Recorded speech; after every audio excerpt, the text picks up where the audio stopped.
Hello everyone, it's the hardcore legend Mick Foley wishing a nice day to everyone there, right there at True Heel Heat. Yeah!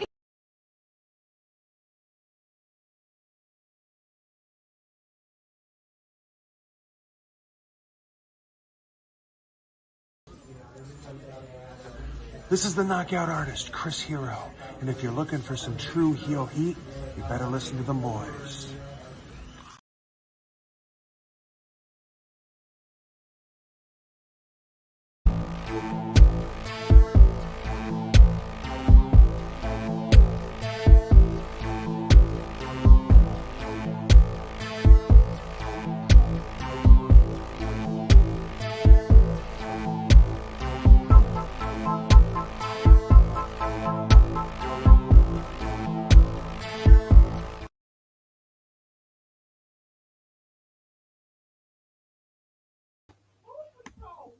Hello. It is me, your True Hill Phenom, SP3. We are live on the True Hill Heat YouTube and Facebook for our NJPW New Japan Cup 2023 final review. We are here to discuss the finals of the New Japan Cup tournament, the first major tournament for New Japan Pro Wrestling of 2023. Of course, if we're talking about NJPW right here on the True Hill Heat YouTube channel, you know we had to bring your boy, the master of ceremonies, the MC for everything NJPW, past, present, and future here on True Hill Heat. He is the one, the only, J-News. Good morning, good afternoon, and good evening, ladies and gentlemen. It is I. And we are here to talk about a grand day in New Japan Pro Wrestling history. SP3. Let's get the show on the road, sir. Let's get the show on the road. I mean, this is J-News just being like, let's hurry up through the rest of these matches so I can talk about the main event. And I will just put off the bat here, ladies and gentlemen. It is very ironic. We've been doing predictions for the New Japan Cup. Yeah, I know, right? It's 2020. Since 2020. 2020, 2021. We both I think chose the same person who eventually won this year's tournament. Last year we switched it up. We had different choices. And then I had different choices from him. He kept with the same choice. And then this year he finally chooses someone else.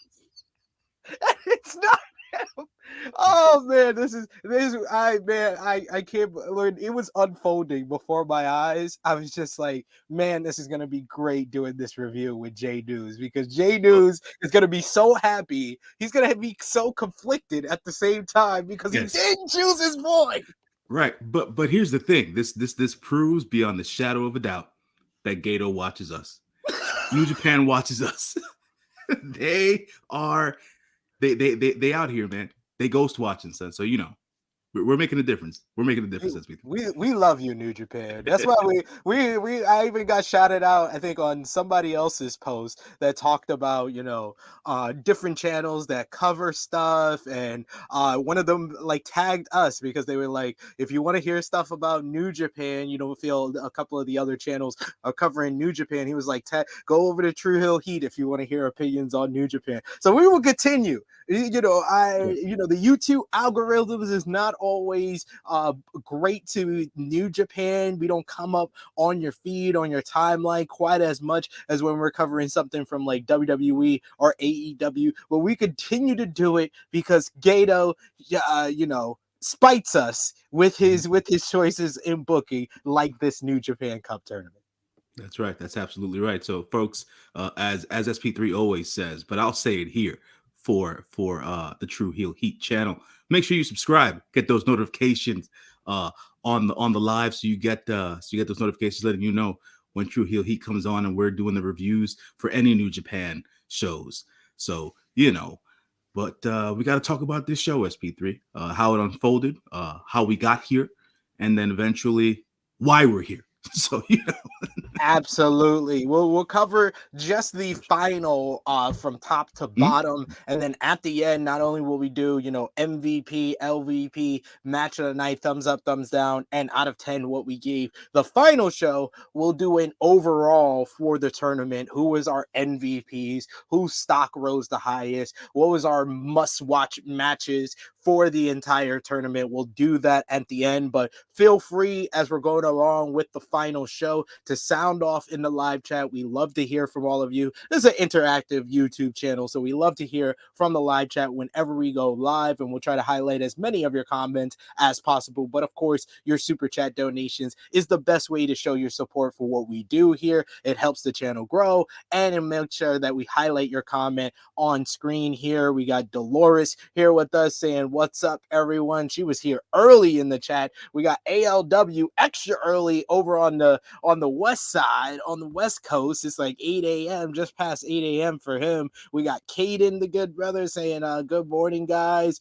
We also got Dolores saying, hey, J-News / SANADA parade. Yes, it's a SANADA parade. If anybody knows who was shooting in the gym with SANADA before he glowed up in this New Japan tournament, it is the one and the only J-News. As my good brothers, the Oos, like to say, day one, baby. Day one.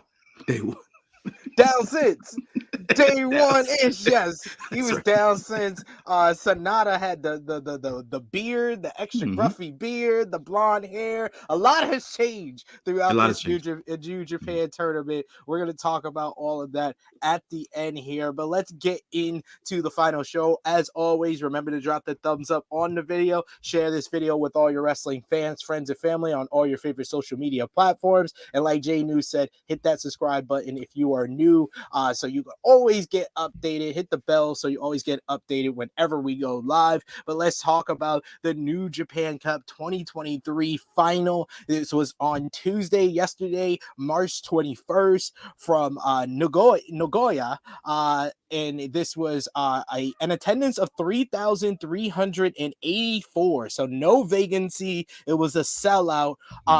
Overall, though, J-News, we always like to do this with the reviews. Two-part question. Sure. What have you thought about New Japan? Now we're a month in to them having, the cheering crowds back. What have you thought overall about the impact of having the cheering crowds back to New Japan overall when you've been watching it? And what did you think about this show? One word to describe your feelings on the overall show of the New Japan Cup final.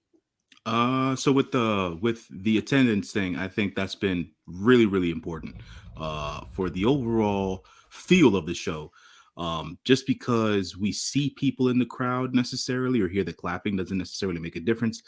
People being audible, people being able to cheer and react audibly as well lends a lot to the wrestlers in the ring. I feel like the wrestlers get a lot more, they feel a lot more of the energy in the arena that way, and it makes the matches go by quicker, even though the match duration time might be long. Just because along with you watching from TV, the crowd is into it as well. So I think that's a big thing.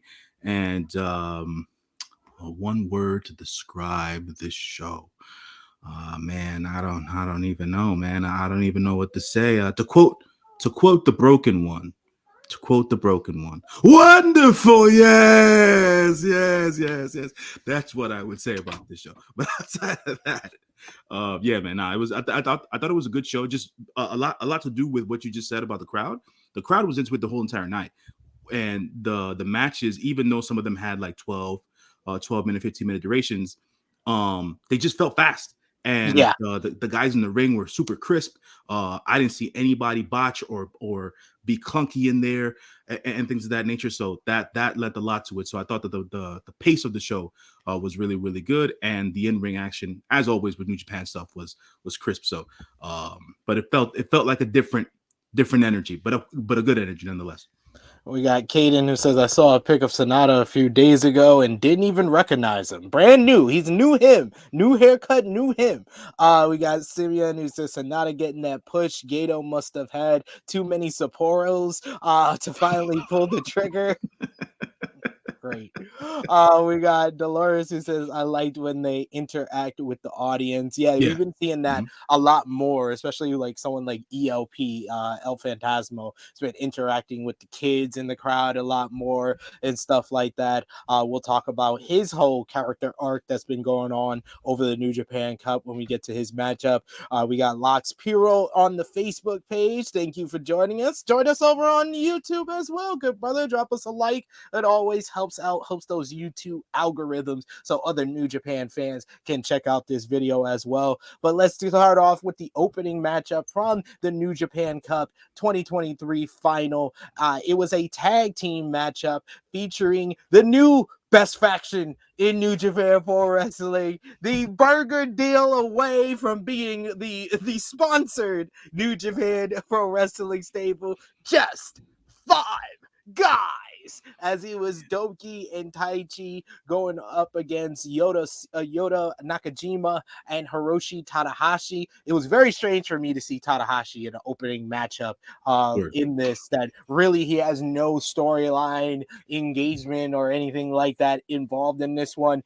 This one went 10 minutes 3 seconds. I thought it was a pretty good matchup despite, no storyline being involved here, with just 5 guys representatives, Taichi and Doki, getting the victory after Taichi hit the ace bomber and the dangerous backdrop driver on Nakashima for the win. Like I said, I've been loving just 5 guys. I enjoyed this opening matchup. I give it 3 stars. What did you think about this opener here? Oh man, I'm not too sure if the folks understand that I have this underlying hatred for Yuto Nakajima. I just don't like the kid. I just don't. I'm not a fan. I don't want to see him in the ring. He's probably the only young lion in the last 5 years, maybe, that I haven't necessarily gravitated to. Yeah, man, I don't need him in matches. give me some Bolton Oleg. Give me some Oscar Loibe. Give me some of that, man. I don't want Nakajima on my freaking screen. But beyond that, like you said, Tana doesn't have a real storyline going right now. He's replacing Will Ospreay in that cross promotional show, multiverse show with Impact and stuff like that. I'm not too sure how long Will's going to be out, being that he has a shoulder injury and things of that nature. So Tana was just here for filler reasons. Just 5 guys. I'm still getting used to this whole just 5 guys thing. And yeah, I don't know how it's supposed to be working out necessarily. But fans of Taichi's never bad in the ring. Doki gets better every time we see him, man. We've grown to love Doki here on the channel. We used to loathe him here on the channel. We did. We used to loathe Doki here on the channel. But he's getting the muscle up too. Oh man. Yeah, man. Yeah. He's out here getting it and doing the damn thing. So from a star perspective, 2.5 stars. It's Nakajima, man. I ain't messing with that, man. But just 5 guys. Still trying to get used to that, man.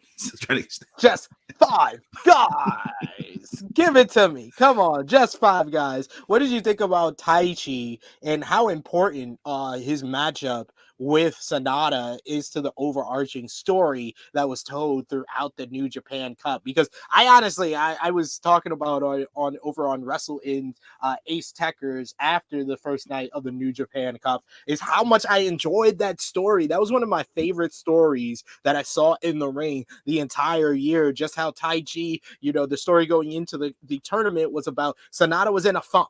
He was in this losing streak. He's lost major singles matches, most notably Wrestle Kingdom Part 2 against his former partner, Soya from Pro Wrestling Noah in Congo. And he was coming in not in like a slump or a funk. He was depressed, really. Yeah. And Taichi just couldn't get to just a win over him. He wanted to fight. He wanted a fight, just like he got the fight out of Will Ospreay and took Ospreay to the King's Road. He wanted a real fight from SANADA, and it awoken the beast inside of SANADA that eventually turned into him defeating the leader of Los Ingonables de Japón, Tetsuya Naito, and having the most peaceful departure from a stable that I've ever seen in wrestling history, where he just says, you know what, I am not getting enough out of LIJ. I'm going to join up with just 4 guys. We're going to become just 5 guys because me and Taichi have always had this respectful relationship. Taichi's always been the one who said that he didn't belong in Los Ingobernables de Japón, and he finally broke through to him in that first round matchup. So, what did you think about the overall story of that match and how important it's been to the arc of SANADA throughout the tournament? I think it was a good sign because in all actuality, um, even though we understand that Naito is the leader of Lij, right? He's never been the type of leader to push everyone, right? I feel like Lij, everybody in Lij does their own thing. They come together, they all win individually, and they just prop the group up that way. But he's never been the vocal leader, the motivational leader, and things of that nature. In this case, Taichi being the motivational leader to get that spirit, right? To quote New Japan, to get that spirit out of SANADA. And him being able to elevate SANADA just in that one match so SANADA could rip through the tournament and things of that nature, I thought was very key. And secondarily, even though SANADA is going to be the star of the group, Taichi is the leader of the group. So yeah. I think people have to be able to make that distinction. You know what I'm saying? And the leader doesn't always necessarily have to be the champion. So there's that. Not saying that SANADA's going to win the chip against freaking Okada. That's another conversation for another day. But we'll see how that goes down at Sakura Genesis. But at the end of the day, I feel like it was very, very important. A good story to tell here. Is like I mentioned to you on text. When we get into the match, I'll repeat it again. But I popped during the finish of the cup final for an obvious reason. And for people who missed it, I'll talk about it later. No, but yeah, I just love the story that was told and how important it's been to SANADA going on this run. Even though I've said it before that Taichi losing completely ruined my bracket, the bracket that we did on the preview, because you had picked SANADA to win that match. Sure. I had picked Taichi. So in the first night of the tournament, my bracket was already ruined. But I am fine with it because it was a part of the overall story.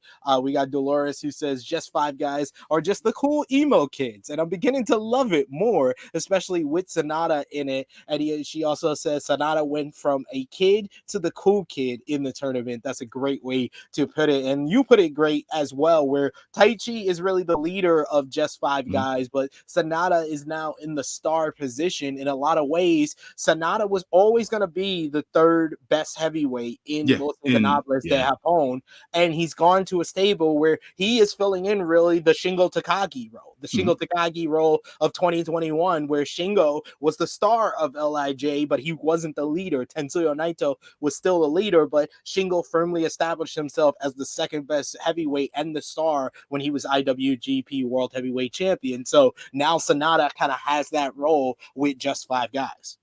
Word. Agreed.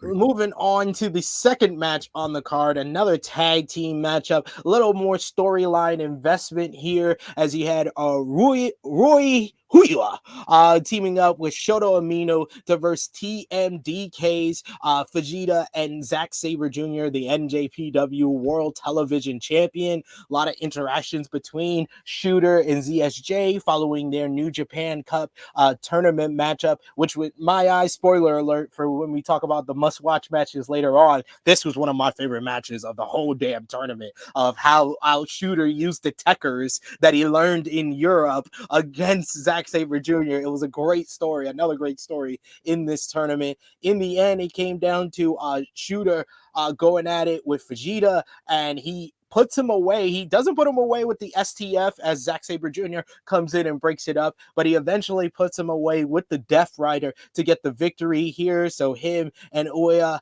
getting the win here. But in the end, the post-match was the more important part of this, as Shooter made it clear that he is coming for the NJPW World Television Championship, and Zack Sabre Jr. pretty much accepting the challenge. It's been announced today that these two men will go at it for the gold coming up on April 8th at Sakura Genesis. The Sakura Genesis card is really stacked. I can't wait for our preview of that show. But what did you think about this tag team matchup here? This is another match that I gave 3 stars to. I like this a little bit better than the opener, but of the same quality in this one, just a little bit more interesting due to the dynamic between Shota Umino and Zack Sabre Jr. Yeah, man, I appreciated this match just due to the fact that they put Shooter immediately in another storyline here, which I think is good for him. Obviously, keeping him in that mid to top card tier. Zach doing great stuff as usual. Something that most people probably won't speak about, but I'll speak about it here. It was a good point of elevation for Fujita in this match to get beaten by the Death Rider. Because at this point, for him to not get beaten by a secondary finisher and things of that nature, for him to have to feel the top tier finisher to get the 1, 2, 3, Fujita's on his way up, man. Fujita's on the way up, but I can't call him Fujita anymore. I just can't. It is Ichiban Sweet Boy. Ichiban Sweet Boy takes the loss here, but Ichiban Sweet Boy will continue to rise in the ranks of New Japan and TMDK and the like.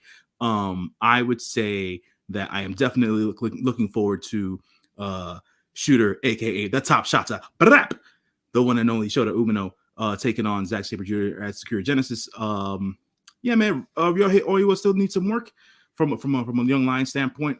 They don't really have him involved in much of anything. He's just more or less just still a young lion, but one of the more prominent ones at this point.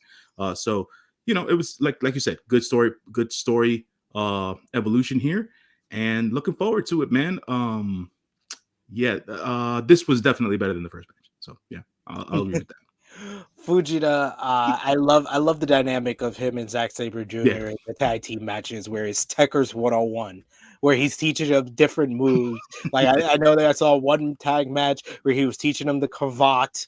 Then in this matchup, he was teaching him the European uppercut. It was. I love the dynamic between these two. They're a fun tag team to watch as Zack is the teacher and teaching his little student Fujita. But moving on to the third match on the card, it was Trios Action J-News as we had the Bullet Clubs, Kenta, Chase Owens, and El Phantasmo versus Honma, Tomohiro Ishii, and the never openweight champion Tama Tonga. So a pair of champions with Kenta being the strong openweight champion. Tama Tonga had a pretty good tournament himself. In this one, he defeated Hanare in the second round, then defeated Hiroki Goto in the quarterfinals before falling short of David Finlay in the semifinals. So he made it to his first semifinals in the New Japan Cup, and he looked pretty good in this one. But the feature of this one was El Phantasmo, who's been taking more of a leadership role within the Bullet Club and speaking out on things. In the end here, Honma attempted the Kokeshi, but he wasn't able to hit the rocket Kokeshi off the second rope, and then El Phantasmo ELP hit the sudden death, followed by CR2 for the victory here. Post-match, we got a little storyline development as Chase Owens, who's been trying to get under the skin of Tomohiro Ishii, bringing up his win over him in last year's G1. They got into a brawl, a fist fight after the matchup, so we're potentially going to see these two men have a one-on-one matchup pretty soon, maybe on the road to Sakura Genesis or maybe a lower card match at the Sakura Genesis show. But what did you think about this 6-man tag here, J-News? I gave it 2.5 stars. Yeah, I mean, I enjoyed it because of the what they were able to do from a storyline standpoint with Chase and Ishii.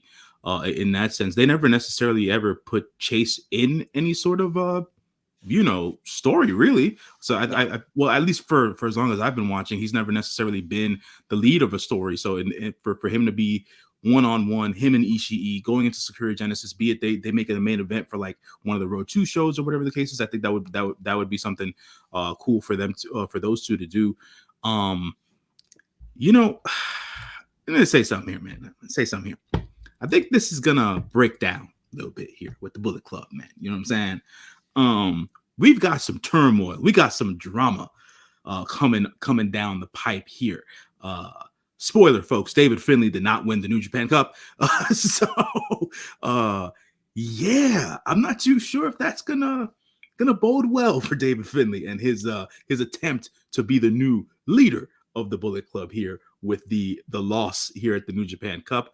ELP being as outspoken as he is, being the fan favorite that he is, which is and definitely it really started like more like prominent in our face in the first round of the New Japan Cup tournament when he had a match with Tetsuya Naito, and that crowd in Kurgan Hall was like on ELP side. They had a Mhm. kid in the second row that had the Los Ingonables de Japón hat, and ELP said it looked like he was gonna throw the hat, but instead he turned it around, and then later in the matchup he does a dive out the crowd, and then the same kid comes up to him and gives him a too Too sweet. sweet. So he basically turned a LIJ fan into an ELP fan. You see more signs in the crowd for ELP, and I love the dynamic between him and David Finlay, throughout the tournament in tag team matches, where David Finlay has kind of said that he doesn't like ELP's kind of braggadocious and all the taunting and playing to the crowd that he does, while ELP doesn't like what David Finlay did to Jay White.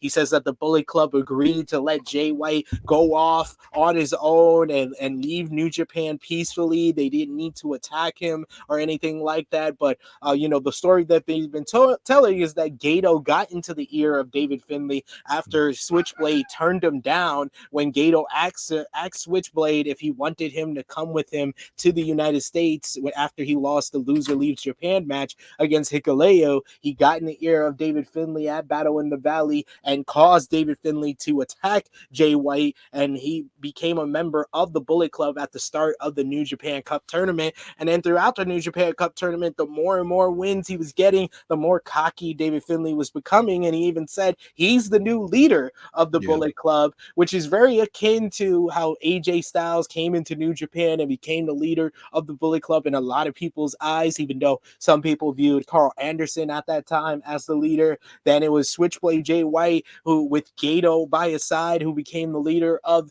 the Bullet Club. But ELP kind of has a different ideology from the Bullet Club, where he's kind of alluding to the fact he thinks that it should be promoting from within, like how Kenny Omega went from the junior of the Bullet Club to the leader of the Bullet Club. And this is a comparison that we've mentioned before, where I said, after Jay White lost that Loser Leaves Japan, I said ALP should be the leader because it would be akin to Kenny Omega. So I've been loving the ideology differences, and this is the most interesting, the Bullet Club dissension, which Kevin Kelly noted has been going on for the better part of 5 years since the Elite going on with Cody and Kenny in 2018, all the way to Jay and Evil when Evil became the IWGP World Heavyweight Champion, to now you got David Finlay and ELP. This is more interesting to me than it's been in quite some time, probably since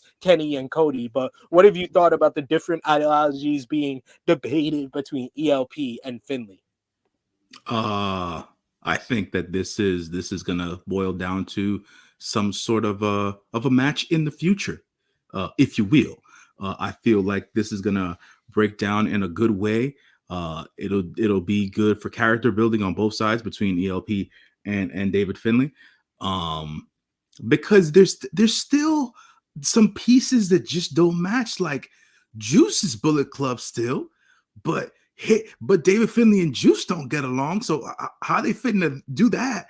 Like ELP's ideology is different, and it's like he wants to do his own thing, and he's too sweet and everybody, and ELP's for the kids. Like what's going on? CM, no, the Bullet Club is not fine.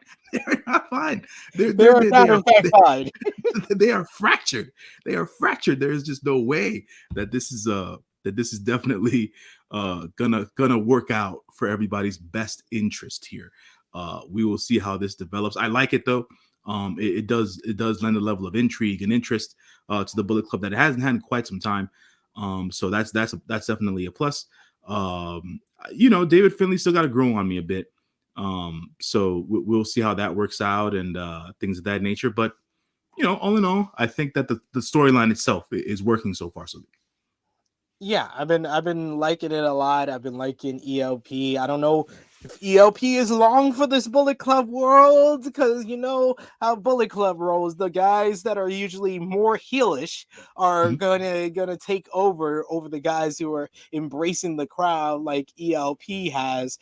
We got John Elite asking, could we see a Finn Juice reunion now that Juice and Finlay are part of Bullet Club? I think we could. I think we I don't know. could. I don't I don't know know. if it's going to be on a New Japan show, maybe a New Japan Strong show, or even in AEW. I think we could see that. Yeah. Is Juice officially all elite? I forget if he Yeah, is or he not. is. He is, yeah. Well, he's not. I think he's signed to a contract, but he hasn't been given the hashtag All Elite All elite. post yet. Okay. All right. Because I thought that's the way it kind of worked.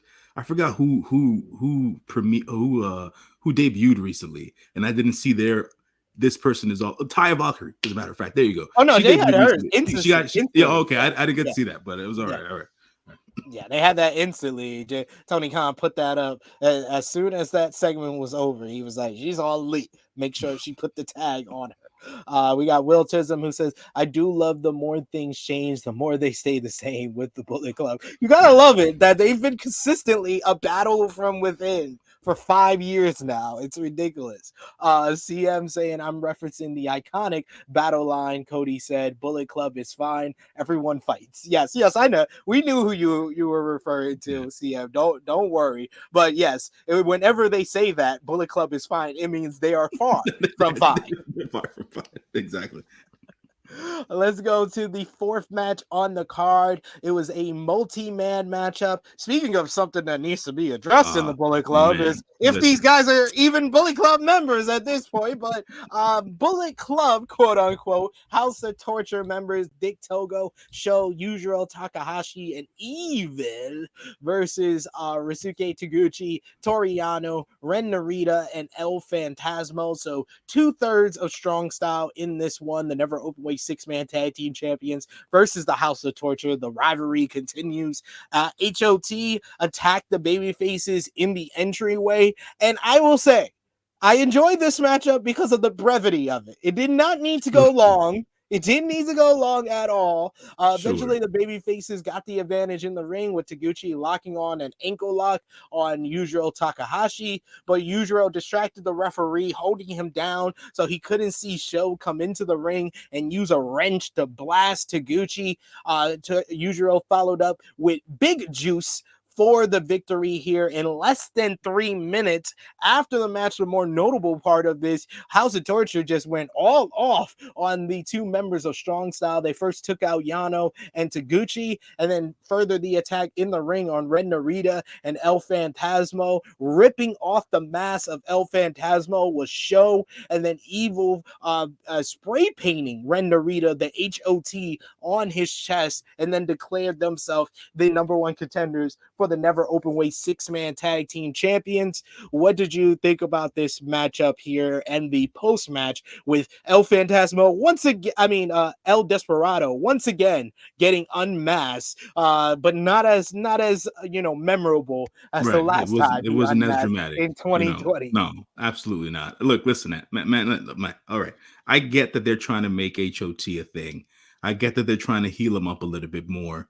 But this ain't it, cuz I can't with this. I can't with this group, man.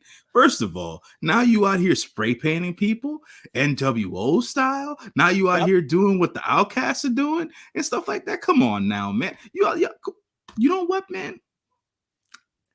If this ever works, I'll be the first one to say, hey, I was wrong. But it ain't working for me. It's just not. And secondarily, if you guys haven't been watching us long enough, I'll say this: I have been a fan of the luchas for as long as I've been able to walk. And for anyone to ever unmask another masked wrestler without it being a stipulation in the match is complete and utter disrespect. But it's the low hanging fruit at this point. You know what I'm saying? You gotta take a Despy's mask. You know he's gonna stay down. He's gonna try to cover his face and stuff like that. Taking out Ren Narita, knowing that Minoru Suzuki. I loved him trying to put the hair on his face. But yeah, man, Suzuki wasn't in the building. Y'all out here trying to take advantage with the numbers. Now, the only thing I did say while I was watching the match, I said this to myself, and I was like, it seems like Strong Style, if I'm not mistaken, it is. Is it 3 members? It's three members. They need a fourth member. They need a fourth member. Narita and Desperado. They need a fourth member. Man. That's the only thing that I would say. I'm not too sure as to who it would be, but they do need a fourth member. That's just my vantage point of it. Who would be your top choice? Boy, man. That is a Homa, good. he's been No, cool with Suzuki. Been cool with Homa in multi-band matches. no. It's gotta be somebody who knows how to toe that strong style line. I just don't know who it is as of yet. So we will see how it works out. But I think from a number standpoint, I just feel like they need a fourth member. And for all intents and purposes, like I said, I understand they're trying to heal up HOT and things of that nature, but it just ain't. It still ain't flying with me. But this is their storyline. They're going to continue this never open weight 6-man tag team thing. I hope they don't give the belts back to House of Torture. I just hope they don't. But Please don't. Please we'll, don't we'll, do that. we'll see how it all breaks down from here on out.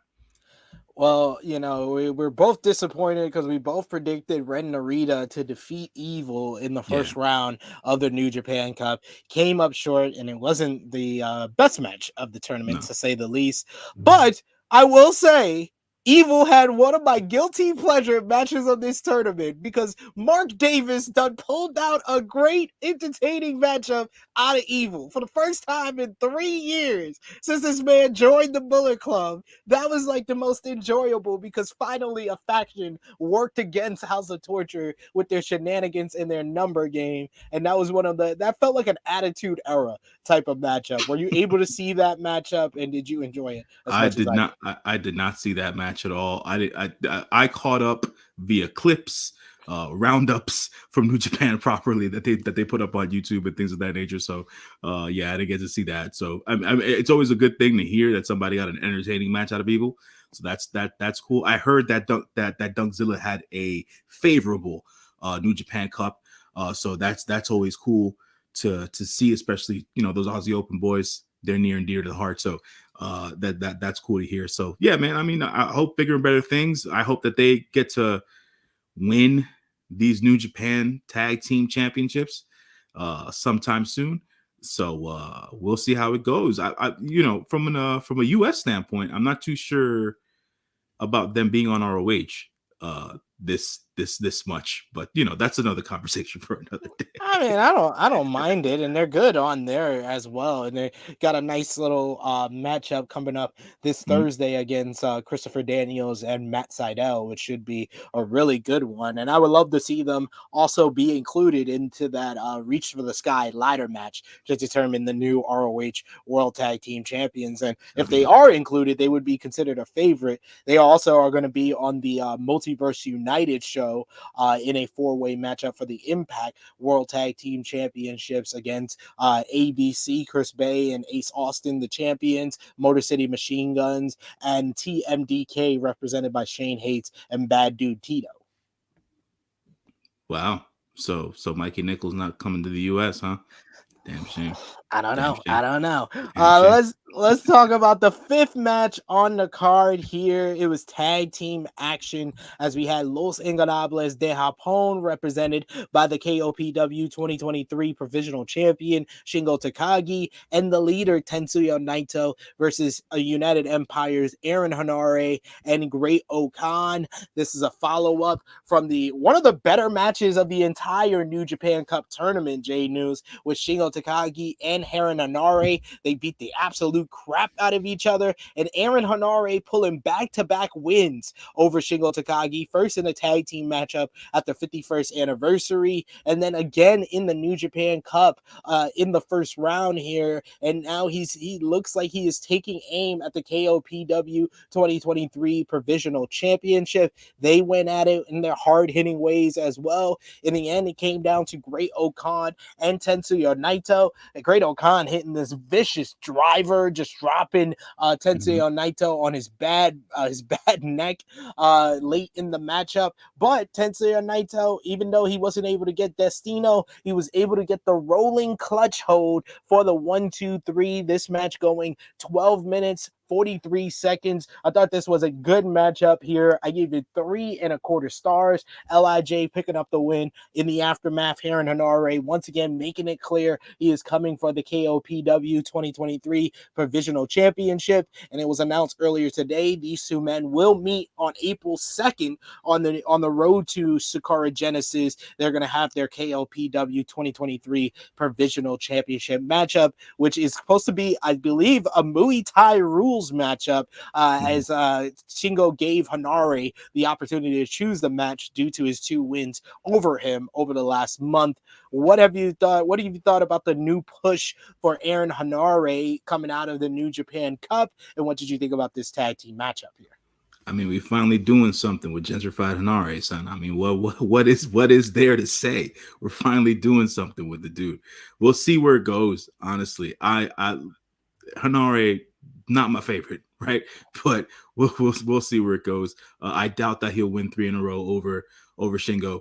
So I expect Shingo to get the win here in the KOPW Provisional Championship match, be it that it has Muay Thai rules. Yeah, kicks, headbutts, we'll see, obviously, because it was headbutts galore during this tag match between the two of them.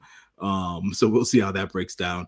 Tetsuya Naito still like in limbo over here. Like, we don't necessarily know where he's going. So that's always interesting to not know what they're doing with Naito. So we'll see, man. We'll see. It was, and the Great Okan being the Great Okan, like, folks, I've said this before, I'll say it again. Thanks to SP3 for putting me onto the Great Okan's Instagram account. If you don't follow the Great Okan on Instagram, you should. That's all I got. Missing out. You're missing out on the content. You're missing out. Well, gotta give a shout out to my boy NK. We've had him here on the channel a few times now, and he's my co-host over on the Ace Techers over on Wrestle In, the latest episode you could check out on WrestleIn.com right now. He actually brought up an interesting scenario for Naito because, despite Naito coming up short in the New Japan Cup, we've been seeing a revitalization for Naito throughout 2023 so far. Him picking up the win against Keno on the Wrestle Kingdom Part 2 show, then beating Kenji Muto at the Kenji Muto grand finale. He picked up a win against Shoto Umino at New Beginning. If you're gonna parlay that into a big matchup, we've seen enough of Kazuchika Okada versus Tetsuya Naito to save us for a few years after last year's trilogy. What if Naito is the choice to first MJF for the AEW World Championship coming up at Forbidden Door 2? Wow. Okay. I never thought of that before until NK mentioned it, but I was like, yeah, that kind of is like a very perfect type of babyface character from New Japan to put up against MJF, because MJF is a guy who takes things so seriously. He only wrestles a few times, but then you have the juxtaposition to him of another guy that seems kind of lazy and only wrestles sometimes or only takes it seriously sometimes. His tranquilo type of ways against MJF's over serious type of thing, I think could be a nice juxtaposition. If you're gonna choose anyone from New Japan, there's not a lot of them that jump off the list to face MJF if they're gonna have a AEW versus New Japan match for the AEW World Championship at Forbidden Door. I think Tetsuya Naito is one of the better choices from New Japan to go up against MJF. I mean, I didn't think of it, man. So yeah, why not? Yeah, let's see how it develops. Let's see how it goes. It'll definitely be a banger of a match. Obviously, we all know that Maxwell is a great in-ring technician. So it just we'll see how it goes down, man. And I'm sure that whatever promo bits that MJF has to do for that sort of a match will be hilarious. So we'll see how it goes. Absolutely. I would love for him to bring up all the past with Naito. Like, you weren't even. I liked you more when you were Stardust Genius. I would love it. I think MJF is like the perfect person to bring up all of Naito's past and really introduce him to the AEW crowd, because AEW, he wasn't able to be a part of Forbidden Door last year. I think that would be the perfect position for him. We got in the chat here, Simeon saying Great O'Khan got left handcuffed while doing Japanese commentary. LOL. Yeah, during the Jeff Cobb versus Evil matchup, he was on commentary, and House of Torture handcuffed him to the Japanese commentary. And literally, you know how they do like the silence where they're showing the Japanese commentary to end the show. They literally had him there, and everybody was leaving, and he was still there. That was great stuff. Great stuff. Great comedy. Good bit. And John Elite, since we had a United Empire matchup, we should also bring up one of the more disappointing moments of the tournament that had nothing to do with like booking or anything like that, was Will Ospreay's injury in his fantastic matchup with Mark Davis in the second round. Mark Davis did his senton, where he lifts the floor mats over the person, and then he basically does like the blind senton. He landed awkwardly on Ospreay's shoulder, which caused a shoulder injury for Will Ospreay, which he had to forfeit from the tournament, with Mark Davis taking his spot. You said you weren't really watching match after match, but how disappointing was it to hear about Ospreay's injury and him being removed from the tournament? I mean, anytime Will is out, it's disappointing, man. It just is. It just is. He is that current day wrestler that everybody, well, not everybody, I'm speaking for myself, that I want to watch whenever he's on. So it's always disappointing to see him go down with an injury or when he's out. So hopefully he's able to recover in a quick and timely manner, and we see him soon, man. I really want to see him in Forbidden Door doing whatever the hell he wants to do at Forbidden Door. So that is the key there with Will.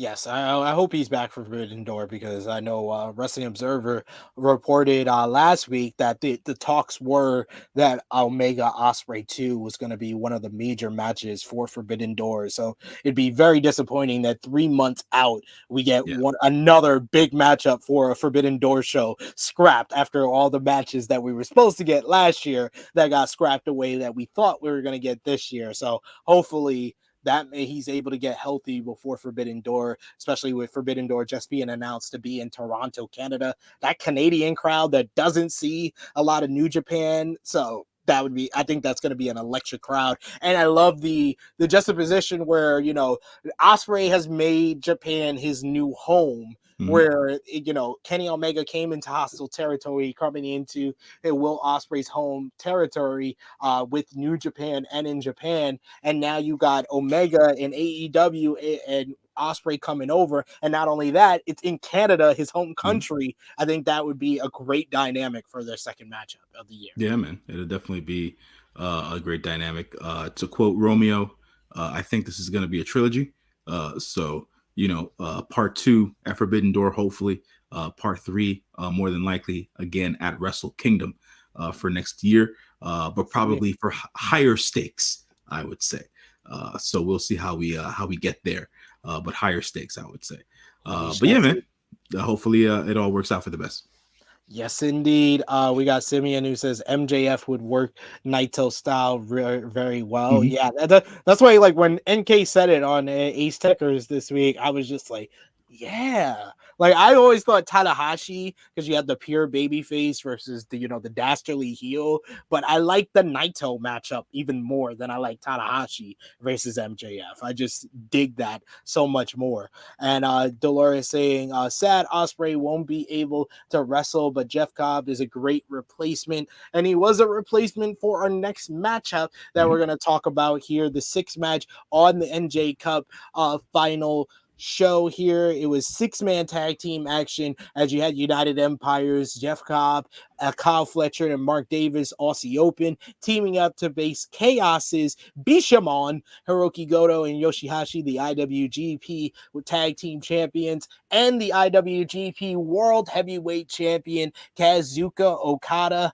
Love this picture of the 3 champions of Chaos together. And what we got was the best of these multi-man matches. This was just exciting. This was all action. You had early on Bishamon and Okada working together, getting offense on the United Empire. You had Jeff Cobb once again continuing his rivalry with Kenny Omega. I think Jeff Cobb has done an excellent job of building up that rivalry with Kenny Omega, with the backstage comments where he's been like he was a Where's Wally world champion, Where's Waldo world champion when he was a kid, and now he's playing Where's Kenny. He said he's looked in comic book stores and video game stores. You can't find Kenny. So now he says he's going to go to St. Louis next week on AEW Dynamite, and he's going to knock on Kenny's door. He continued that by hitting a JC trigger in this matchup here. But Aussie Open and Bishamon were really the focus of this matchup.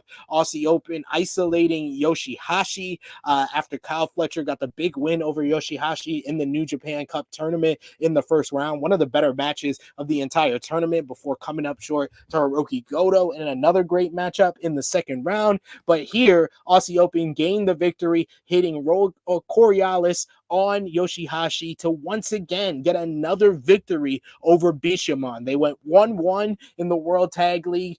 Kyle Fletcher went 1-1 in singles matches against Bishamon in the New Japan Cup tournament. But then here in 6-man tag team action, Aussie Open get another win over Bishamon, and they have declared themselves the #1 contenders for the IWGP Heavyweight Tag Team Championships. And they will face Bishamon coming up on April 8th at Sakura Genesis, as announced today by New Japan Pro Wrestling. This match here went just over 11 minutes, but I absolutely thought this was a great trios match. Everybody was on their game. Okada hitting the drop kick at just the right time when everybody was getting offense on. He did not play a big role in this one. This was primarily to build up the Bishamon and Aussie Open matchup, but they did a great job of doing that. I gave this 4 stars. What did you think about this trios matchup? This trios matchup is exactly what I thought it was going to be. Jeff Cobb doing Jeff Cobb things, and Aussie Open being great. Bishamon still showing. Besides me not being the biggest fan of the hodgepodge tag teams and stuff like that, they're a really good tag team. So big ups to Bishamon. Kaz being in the match just as an extra piece is never necessarily something that that's always seen as much, right? Because he's always in the forefront of most things or whatever, or a storyline is happening or whatever. So for him to be the added man here was odd for all intents and purposes. But it seems that Jeff Cobb's coming to St. Louis, as you said, on Wednesday night. I found it interesting because Romeo told me that last night when we were doing the watch along thing. And I was like, what you mean Jeff Cobb's going to St. Louis? He was like, yeah, man, he's going to be on Dynamite. And I was like, Jeff Cobb on U.S. television, bring it on. But I didn't know that he didn't have a match necessarily. So because I remember seeing that Kenny had that match versus Hijo de Vikingo. So I was like, oh, okay, that's going to be the barn burner for the night or whatever. But that's next week. Next week, Jeff Cobb says he's going to be in St. Louis. So I don't know if we get like an angle tonight where Kenny just, making the challenge. Because I think if you're going to have Jeff Cobb in St. Louis, you might as well do that IWGP US Championship match up there. Yeah, you definitely. I mean, you have to do something with these IWGP championships that aren't on folks who are main New Japan stars. We spoke about this during the Battle at the Valley thing when Mercedes won the championship. And I was like, if she goes a month or more than a month without defending this championship, people are just gonna forget shit happened. And they didn't forget because she was on the Mandalorian red carpet with it, playing tug of war with Rosario Dawson. It's all right. We all remember Mercedes is IWGP Women's Champion. Whatever, man. Mercedes need to be in the ring. You a hater. You are such a hater. Mercedes needs to be in the ring. But anyways, what was I saying? So yeah, it was interesting and funny to see Jeff Cobb do his whatever version of the trigger it was yesterday, and I thought that was funny, and I thought it was well done too. It's super well executed. Like the dude can do anything. So that was top notch there. And like I said, man, Aussie Open, man, they better get these championships at Security Genesis, man.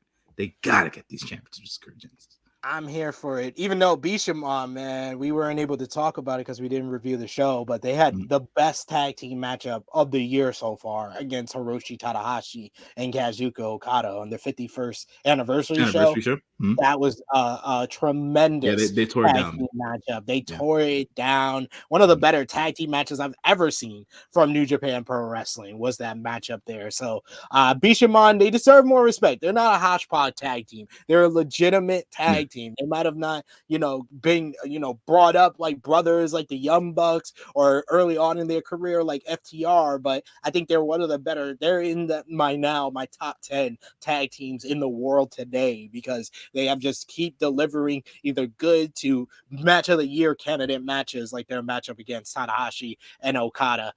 We got Dolores in the chat here saying Jeff Cobb versus Speedball will be great too. Yeah. It's actually going to be Hiromu Takahashi versus Speedball Mike Bailey at Multiverse United, and Jeff Cobb's going to be versus Moose. That's going to be that's going to be meaty men slapping me.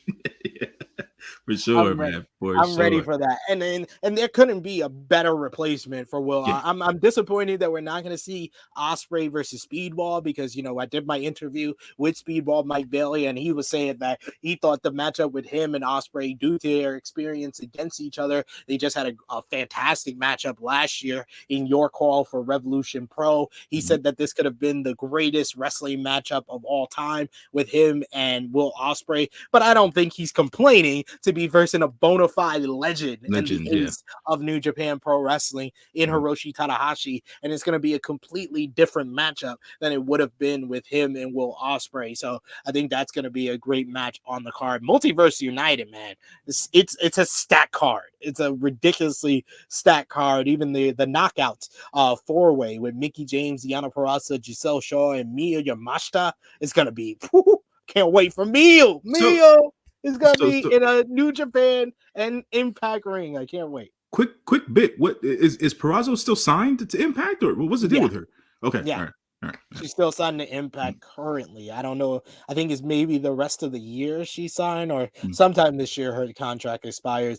We got Dolores who says Aussie Open is very entertaining. I love how it's fun and hard hitting. Yes, and man, Aussie Open, they raised their stock so much in this New Japan Cup tournament, and we'll get to that when we talk about whose stock rose the most and the MVPs for the entire tournament at the end of our review here. But let's get into the semi-main event from the final show here. J-News and tell you something, man. My dude, yes. This is one of those matches where we just gotta take a moment and just be like, wow, I thought this would be great. Yes. But I think this would be fantastic match of the year candidate, in my opinion. For sure. As Lio Rush got his shot at the IWGP Junior Heavyweight Championship.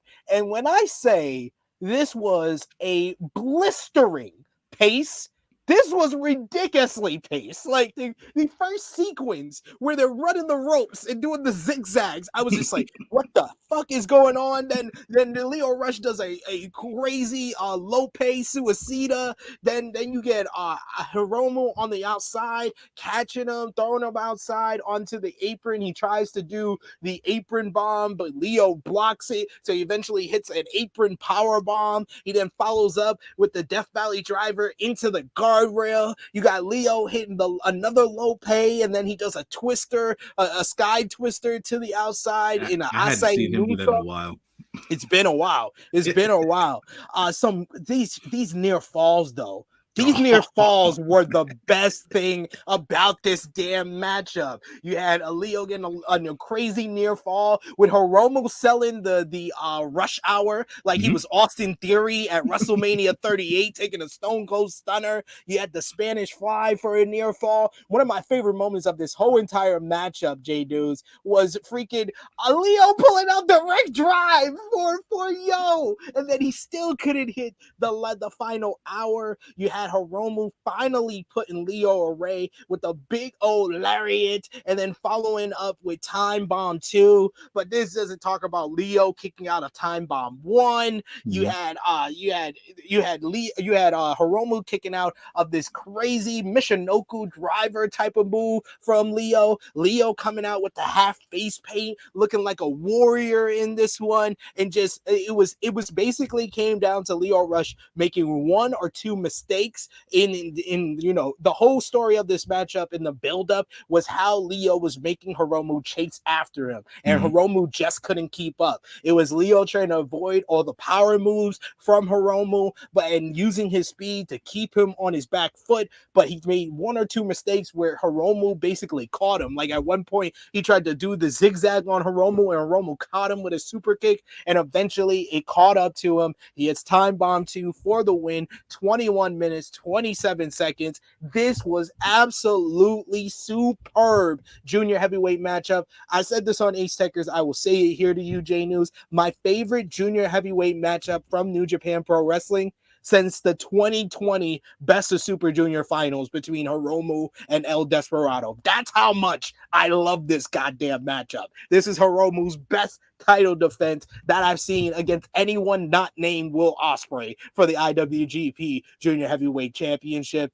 Hiromu retaining the gold, his second defense of his fifth reign with the championship. But then it got even better with the post-match, as we thought, Hiromu get to celebrate this win, and then Zack Sabre Jr. comes out and he says that no, he's not going to challenge for the IWGP Junior Heavyweight Championship, but the newest member of TMDK would challenge for the IWGP Junior Heavyweight Championship. And it's a name that we've been hearing often, a name that was upset that Leo Rush skipped the line and sent a video to make the challenge. So he decided to do the same thing, sends in a video, and the newest member of TMDK is our boy Robbie Eagles, is the newest member of TMDK, the official junior for the group, and he says the mighty don't kneel, and he is coming after the IWGP Junior Heavyweight Championship coming up at Sakura Genesis. This Sakura Genesis card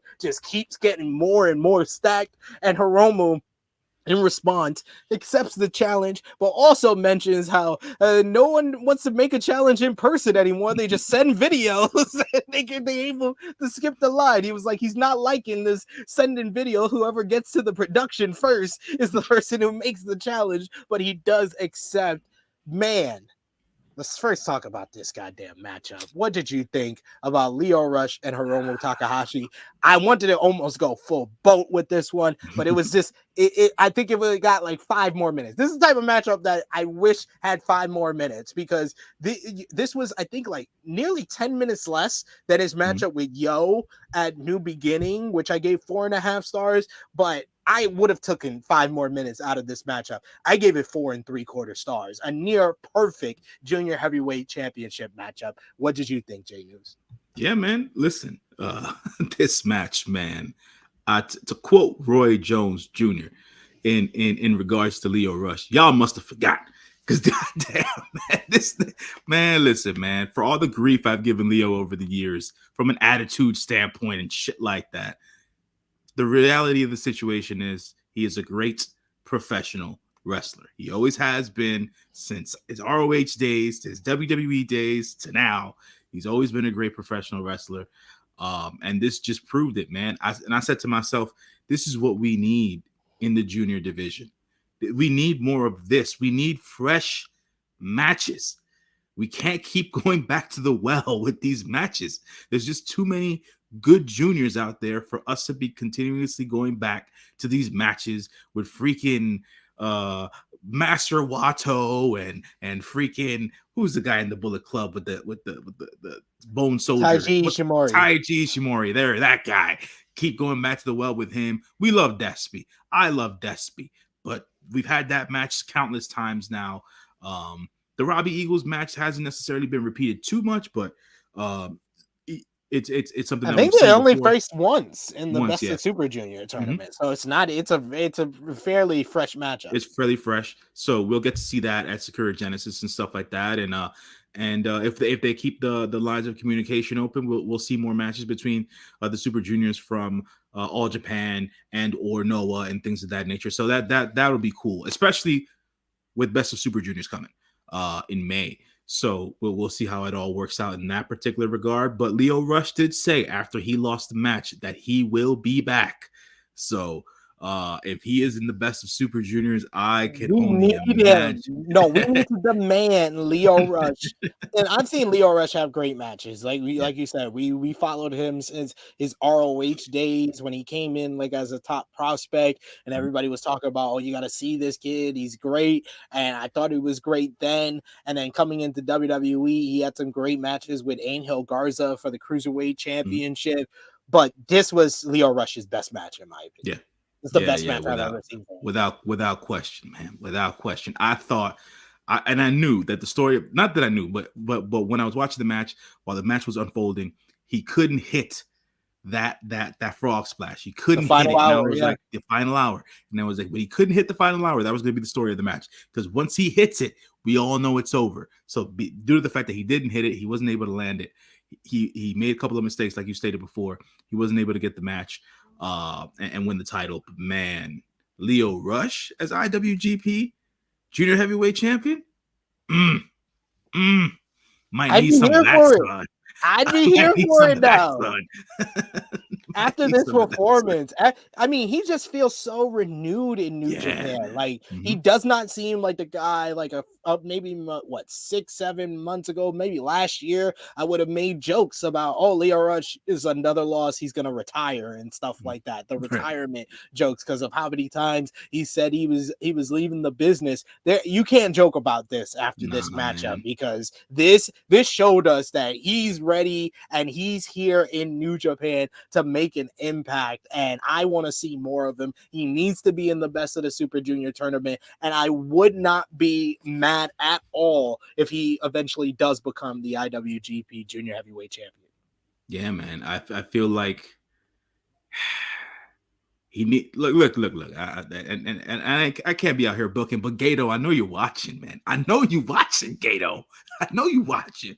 Wrestle Kingdom 2024. Lio Rush, Hiromu Takahashi. Either night, whatever you want to do, main event that sucker. We need that in the biggest stage of New Japan Pro Wrestling. That's all I'm saying, man. That's all I'm saying. I wouldn't mind it. I would not mind it at all, folks, after this matchup. But gotta ask you, what do you think about Robbie Eagles now defecting Chaos? This man's been with New Japan since 2018, and he's already jumped ship to different factions twice. He started off in the Bullet Club with Taiji Ishimori in the Super Junior Tag League. He then jumped to Chaos because the Bullet Club was never really a good fit for him. And then he goes to now from Chaos to TMDK, joining up with Mikey Nichols, Shane Hayes, Bad Dude Tito, Fujiya, and Zack Sabre Jr., the front man. What do you think about him becoming the junior heavyweight for TMDK now? I mean, it works. He is of he's an Australian wrestler, so he fits the bill for the team. Robbie Eagles is a tremendous in-ring competitor. So we'll see how it all breaks down with him and Hiromu at Sakura Genesis. Good, like I said, good matchup for Hiromu. Another wrestler he hasn't wrestled too often, so that's another fresh match to have. Him jumping from team to team, he just has no allegiance. He's got no loyalty. If the bloodline storyline has taught us anything, loyalty is everything at the end of the day. Robbie Eagles ain't got no loyalty. So we'll see how it all goes down. Love it, love it. We got Dustin who says, "Hello guys, Rush versus Hiromu delivered." We got Dolores who says Hiromu against Robbie Eagles. Robbie Mhm. Eagles will be a banger. I can't Sure. wait. Simeon saying that Rush versus Hiromu match of the night for me. So good, fast, and everything I wanted to see. Oh yeah. Dolores also echoing that, saying this was my match of the night. And she Mhm. also says this match had me on pins and needles. I was sad in the end. I guess she was cheering for Leo Rush in this one. Of course, man. Of course, and I mean to echo the sentiments, man. I'll jump the shark here. Match of the night for me for sure, bro, without question. And you know I'm elated with the next match we're going to talk about, but this was the match of the night. I don't blame any of y'all. I don't blame any of that. Stay tuned. You can sound off in the chat. Give us your match of the night, what you thought about the show, because we got one more match to talk about, and it was the New Japan Cup 2023 final. It was SANADA going one-on-one with David Finlay. SANADA got here with victories over Taiji, Kenta in the fucking slog of a match. That shit went 29 minutes. I will never get that half an hour back in my life. Him and Tetsuya Naito was a good matchup. Then the victory over Mark Davis. That was the juxtaposition from the Kenta matchup. That went like 13 minutes. I was loving that one.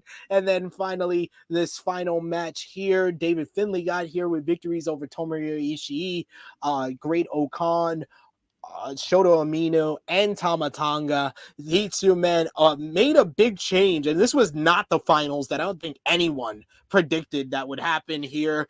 Both men going through changes, with David Finlay becoming the newest member of the Bullet Club at the start of the tournament, SANADA leaving Los Ingonables de Japón and joining Just Five Guys in the middle of the tournament. And they had a very good matchup here, with David Finlay showing his aggression in this one. SANADA having multiple ways to defeat someone now. Looked for the skull end a bunch of times throughout this one. Hit a nice pop-up cutter at one point. David Finlay almost got the win with a big old spear, but both men were looking for their death nails in this one, with David Finlay looking for Trash Panda, while SANADA was looking for his new finisher, the modified DDT. The reversals at the end of this matchup were so captivating. It was just like boom, boom. Who's gonna hit their finisher first? That's what it really came down to. Whoever was able to hit their finisher first was gonna get the victory in this one. It looked like David Finlay was gonna hit Trash Panda,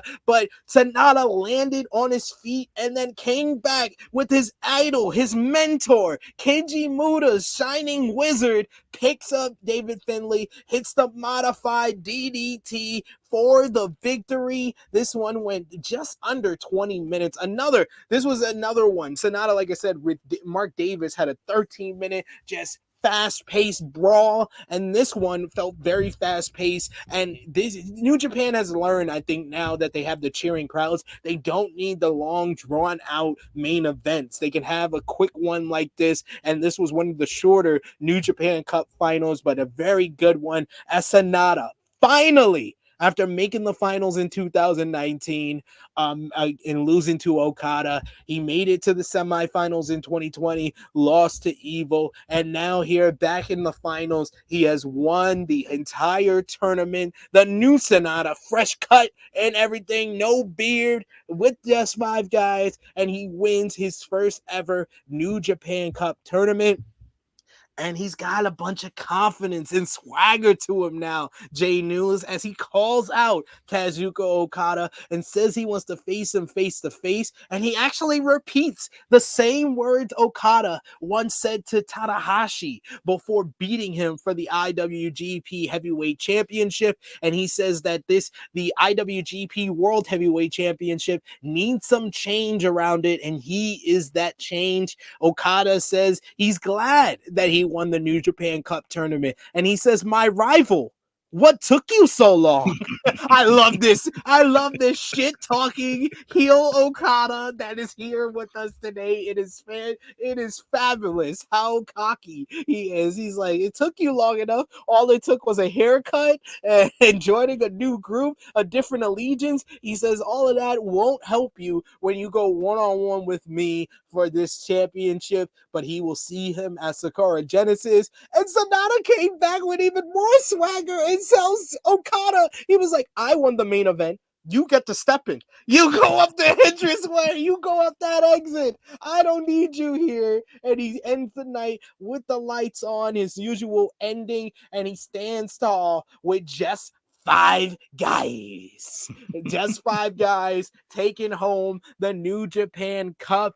Your boy, Sanada. I told J-News, the floor is yours, sir. You get to gloat. Your boy is the winner of the New Japan Cup. You know, I'm just going to give you the spotlight. The spotlight is yours. Oh, man. Let me tell you something, man. Let me tell you something. First of all, big win here for Sanada as the New Japan Cup winner.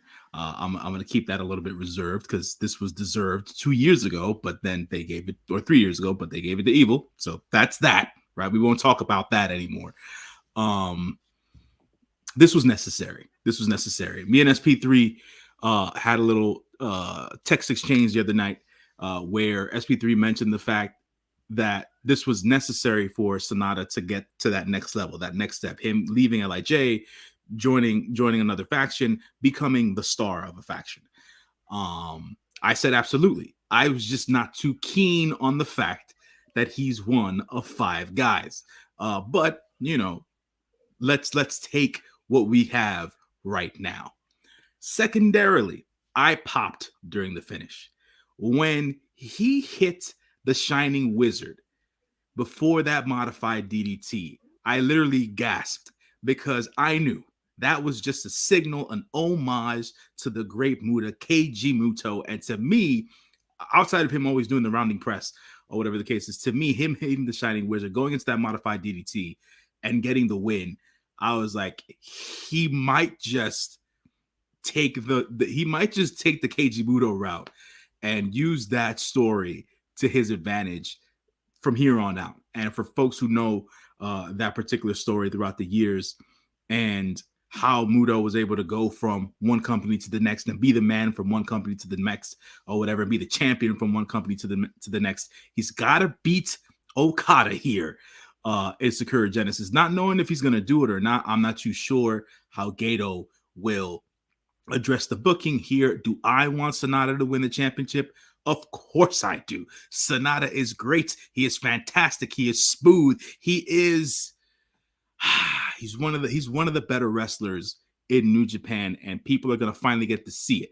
Now, from an overall standpoint, obviously he did change the look. He's got the nice fade. He's clean shaven now, but he's got to drop the Cold Skull gimmick. It doesn't match him anymore. He's got the fire now. He's got the spirit now. That's not necessarily very representative of the Cold Skull anymore.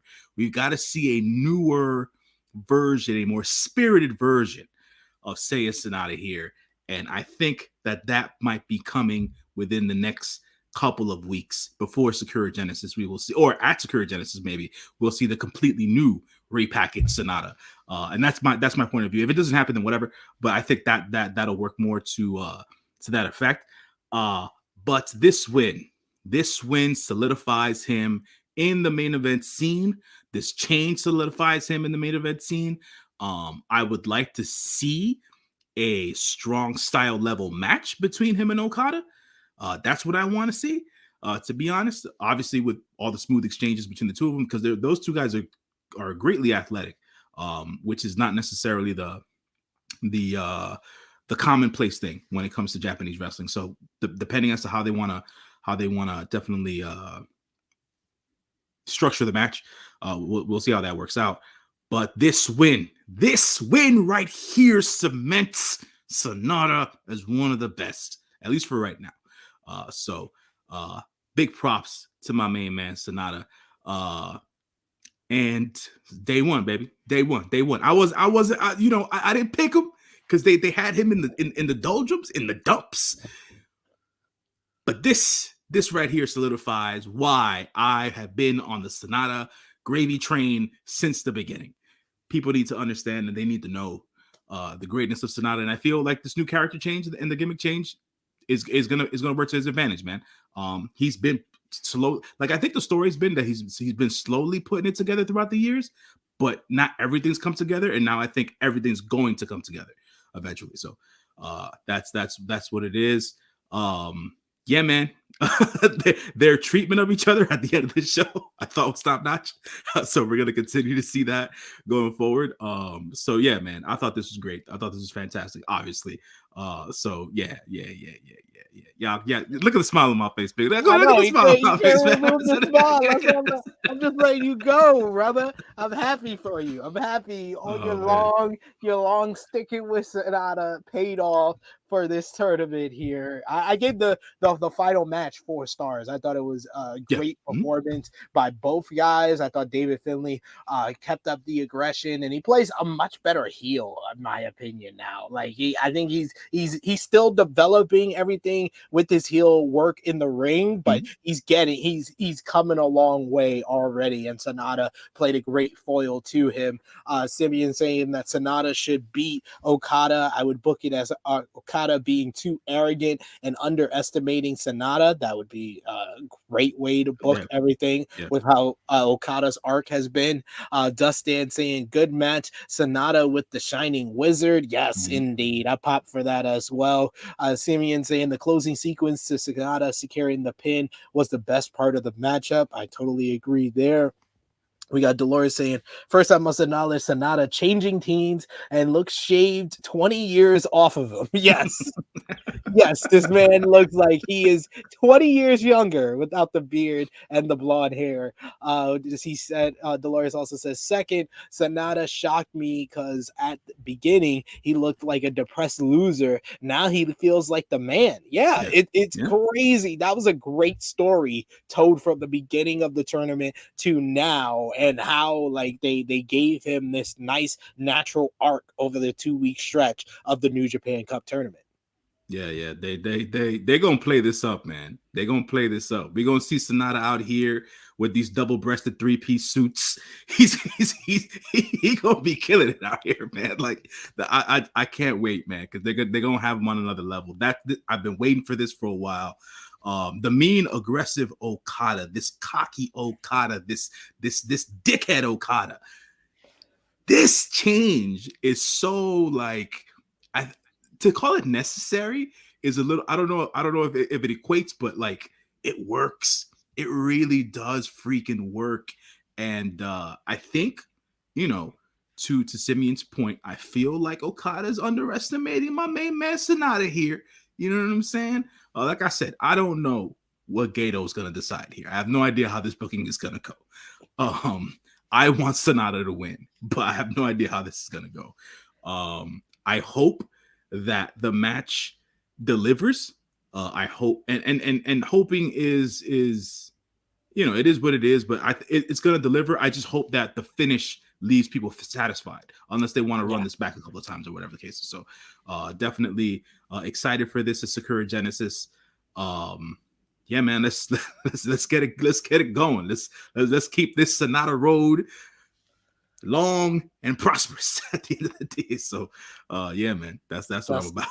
Dustin adding, I'm so excited for this SANADA versus Okada with this new version of their characters. Dolores saying Okada was on his bullyish, and SANADA was like, yeah, okay, it's my time. See, yeah, I love this story arc for SANADA. This was great. And Dustin adding, the more mean, aggressive Okada versus a confident SANADA will be very, very interesting. Yes, it will be. And that's why I'm like, man, the month of April, man. You got 2 nights of WrestleMania, you got NXT Stand and Deliver, you got this show, Sakura Genesis, on the following weekend. The weekend after that, you got Impact Rebellion. The weekend after that, you got Stardom, All-Star Queendom. So, like, the month of April may be the best month in professional wrestling this whole year, with everything they got lined up from New Japan, WWE, Impact Wrestling, Stardom. It's going to be great. Gonna be great Yeah, man. stuff. It's definitely gonna be a great one. But that brings us to a close for the New Japan Pro Wrestling New Japan Cup 2023 final. J-News, let's put our thumbs in the middle for the New Japan Cup final. Thumbs up, thumbs down, thumbs in the middle in 3, 2, 1. Thumbs Oh, up yeah. across the board. Out of 10, what did you give the show, J-News? Out of 10, what did I give the show? What was the catchphrase back then? What did the man used to do? Was it this? Where was my hand? Was it this? It's a freaking 10 to me, man. It's a 10 out of 10. SANADA wins the New Japan Cup. We had the greatest IWGP Junior Heavyweight Championship match in years. It's a 10 out of 10 just based off those 2 matches. God damn it. And the crowd was lit. The crowd was lit. The crowd was everything here. And I thought that they definitely delivered for the wrestlers. Nagaoka was live. It was the first time they had seen a IWGP Super Junior Heavyweight Championship match since 2016. So it's been a while for them in that regard. But the crowd was live. I loved it. ELP is for the kids. Shot is for the kids. They got it going, man. New Japan's on a good level right now, man. You know what I'm saying? But 10 out of 10 for me, just for the last 2 events that went down at this freaking show. Yeah. I'm gonna go 8.5 out of 10. I thought the final 3 matches of the show were all great in their own way, with the trios matchup of United Empire versus Chaos, the Hiromu versus Lio Rush, and the SANADA versus David Finlay. All of those matches deliver everything else on the show. There was not anything bad on the show. The only thing that you can even say was slightly bad was House of Torture, and that was kept to 3 minutes. So nothing was really bad on this show. Everything delivered the way it was supposed to, and especially those final 3 matches. J-News, you already gave your match of the night. Are you sticking with it? Yeah, I'm sticking with the match of the night. The match of the night was definitely Lio Rush versus Hiromu, without question. I mean, subjectivity aside, right? You got to be objective here. You know what I'm saying? So, yeah, man, Lio Rush, Hiromu Takahashi, bro, match of the year candidate, no joke, without question, man. And that was just something that I didn't expect, but I loved watching. Loved watching it, man. And Lio Rush trying to leave his legacy better than he had it a couple of months ago. So props to him on that one. Like I said, I gave that match 4 3/4 stars, almost as high as any you can give any matchup in the game. So I got to give Hiromu and Lio match of the night for sure. Probably the 3rd best New Japan matchup that I saw this year. The only matches better were Okada versus Shingo from New Beginning, and Ospreay versus Omega from Wrestle Kingdom. Those are only matches better. The tag team match from the anniversary show is right up there, but I'll put that at 4 and put Lio and Hiromu at 3. MVP for the show, J-News. I mean, you're asking the wrong person, brother. I think I knew this was an easy one for you too. There is no question that the MVP of this show is the winner of the New Japan Cup. It is SANADA. Yet again, folks, I feel like he's on a good. Obviously, this particular moment is the start of a good road for him. Hopefully, they book him well throughout. It'll be interesting to see what they do with him for Forbidden Door. That's really more or less where my head went to after the show was over. I was like, okay, if Sonata's now in the main event scene, I wonder where they're going to put him in Forbidden Door. If they're going to put him in a tag match, I wouldn't want to see that. I would want to see him do some sort of a singles thing, but I'm not too sure as to where they would place him in that particular way. But yeah, he's my MVP, man. Indeed. I gotta agree with you. I gotta give SANADA MVP. Like, the transformation over the past 2 weeks for SANADA is right up there with any transformation I've seen from New Japan in quite some time. So he's got to be the MVP. LVP for the show. That's a tough one, but I gotta give it to El Desperado and Red Narita. Without Minoru Suzuki, they got punked out by House of Yeah, Torture. They got spray I mean, painted and they got their masks removed. They got I mean, jumped. yeah, but that's storyline, that's angle. So They you got gotta play their lunch money took without Papa around, without Murder Grandpa around. They got their lunch money took by the House of Torture. So they the LVPs for the show. I will disagree. I will disagree with you here. This is why. The first match of the show had Tana do something during the match that I hadn't seen him do. He refused to tag in Yuto Nakajima. I didn't even mention that when I was reviewing the match. Yes, he did. He refused to tag in Yuto Nakajima. Nakajima. Like, no, I'm not tagging you in. And then he felt like he had to do it. He didn't have to do anything, but he tagged him in reluctantly. And he knew when he tagged him in, he Nakajima is the LVP of this show. People didn't even want to tag you into the match, man. Screw you. You don't belong in New Japan. Yuto Nakajima, LVP. Neither one of us mentioned that when we were talking about the match, but that was one of the key parts of that matchup was Tanahashi not wanting to tag that young man into the match. That was outrageous. I was like, damn, y'all making him look worse than he already is. Hey man, that's what it is, homie. He's the worst right now. He is the worst. He has joined the house. He should join the House of Torture because he is just the worst at this point. That is it. Should have a young lion at this point. Yes. Sheesh. Oh man, that's a good point. That's a good Nakashima. Nakashima does deserve some LVP consideration. Now, overall for the tournament, my MVP for the tournament, I gotta go Oko MVP to 3 individuals.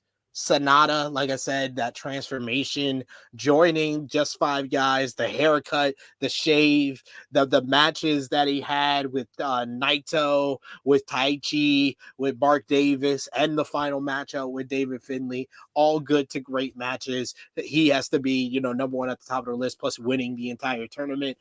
Then I would give joint second place to Aussie Open. Because I think when Aussie Open were included on the bracket, we were both confused by that. Yeah. We were like, okay, it makes sense for Kyle Fletcher to be, on the same side of the bracket as Bishamon, and he has a chance to beat both members of Bishamon. That makes sense. But Mark Davis versus Toriano, we were like, okay, that's confusing. I had Toriano beating him, which I feel like an idiot now for doing that. But he beats Toriano, has the great match with Ospreay. He's put back into the tournament after Ospreay's injury, and then he just goes off with the most entertaining evil matchup in 3 years, and then an absolute banger with SANADA. So Mark Davis, Kyle Fletcher, Aussie Open MVP, as Harlem says hi. Hi Harlem. Hi. How you doing? Yeah, nah, man. I'm with you, man. I'm with you. I'm with you on that. There is just no other way to describe those MVPs of the tournament.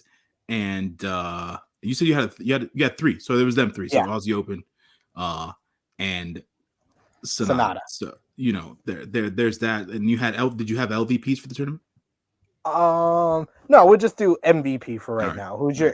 Did you have any MVPs for the tournament? Anybody you want to? No, man. I thought SANADA is my MVP for the tournament. At the end of the day, I thought to second your notion. I didn't necessarily think Arrow Fletcher, but like I thought Doug Zilla did an amazing job with the circumstances. So he was up there for me. Tama had a good run. So he was impressive during the tournament as well. So that was cool. But from an LVP perspective, I don't, I mean, out of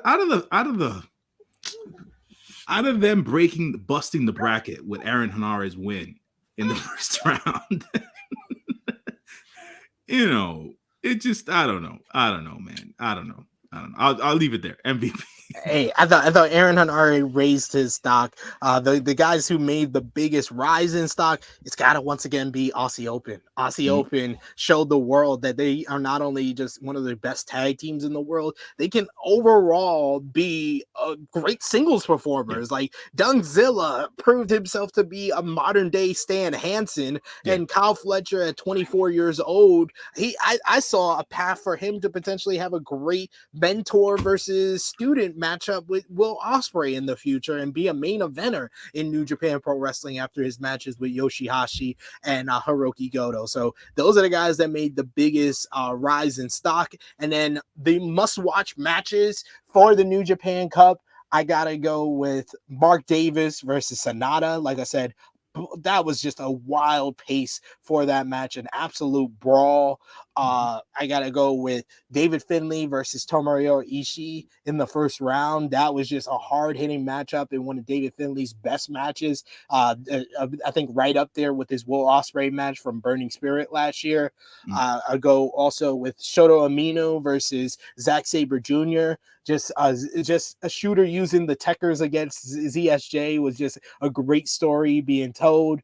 And I'll say also Ospreay versus Mark Davis as well. That was another great matchup. But overall, I thought the New Japan Cup this year was very quality stuff. There was some matches that missed the mark, but more often than not, it was good to great. And it was a tournament that was easy to follow, where you don't really have to watch a lot of the tag team matches, and they only had 2 matches per day, so you could just pretty much get caught up on the tournament in like 1 hour and be done with it. Yeah. It was that's what's always pleasant about the New Japan Cup. It's not the G1. Because that's just, folks, to cover it, right? Watching it is one thing. To cover the G1 is a complete shit show. So it's difficult. The same thing with Best of Super Juniors. Best of Super Juniors is great to cover because you're watching so many terrific matches, but it's a shit show to cover because it's so much content to overtake in that particular regard. The New Japan Cup is easy. It's like what is it? The Super J Cup. The Super J Cup is easier to cover than the Best of Super Junior. So stuff like that, or whatever the case is. So these easier tournaments are definitely welcome. So yeah, man. Road to Sakura Genesis coming up. We've got some good championship matches coming, and we'll see what Kato wants to do with creative here and how the booking is gonna go. And yeah, man, I'll make the pick now. But we'll talk about it when we do the preview show. But I've got to. There's just no way I can go against him anymore. I will refuse to ever pick against my main man SANADA.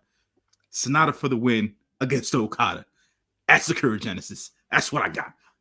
Well, we will do a full preview for Sakura Genesis coming up the week before the show's coming up on April 8th. So we got something else to look forward to after WrestleMania. The wild week of WrestleMania weekend is wrapped up. You have something to look forward to from New Japan Pro Wrestling. But I want to thank J-News, as always, for joining me for our review, a recap of New Japan Pro Wrestling, New Japan Cup 2023 final. Let the people know where they can follow you on social media, J-News. You can always find me on the Instagram _JONJY. I'd like to interact with the good folks out there. So tag me and stuff, wrestling related and or movie related, and I'll get back to you as soon as I can.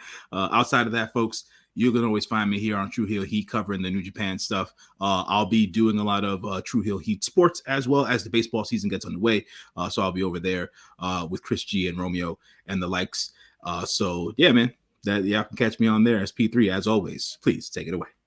All right, follow me on the Twitter machine at True Heel SP3. Follow the gang, Facebook, Twitter, Instagram at True Heel Heat. Also, go over and subscribe to True Heel Heat Sports. We got plenty of content coming up over there as the baseball season starts and the NBA playoffs are about to begin as well. True Heel Heat Check, it will be back later this week with me and Chris G recapping everything going on in the NBA. Hopefully my Lakers are back in the play-in at least by then. Hopefully, fingers fingers crossed.